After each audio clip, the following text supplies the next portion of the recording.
પ્રદેશ પ્રમુખ સી.આર. પાટીલના હાથે ભાજપ કમલમ કાર્યાલયનું લોકાર્પણ. સી.આર. પાટીલે લોકોને કહ્યું, બીજી વાર કોઈ એરાગેરા નથુ ખેરા આવી ન જતા તેનું ધ્યાન રાખજો.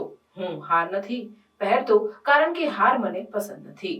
પસ્તાવો આવતો હશે પણ પસ્તાવાથી કઈ ન થાય. સંકલ્પ કરો કે બીજી વાર આવી ભૂલ ન થાય. બીજી વાર કોઈ એરા ઘેરા નથુ ઘેરા કોઈ આવી જાય, આજે તમારા દિલમાં દુખાવો તમને પણ થતો હશે, મને તો થાય, પણ તમને પણ થતો હશે.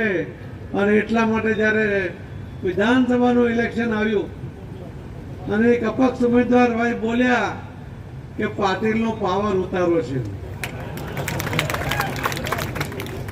એટલે હું અહીંયા આવ્યો હતો.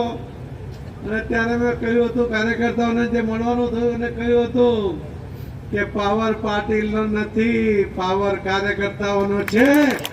અને એવો કોઈ આવીને કહી દે કે હું પાવર ઉતારી દઈશ, એની તાકાત નથી એ પાવર ઉતારી શકે.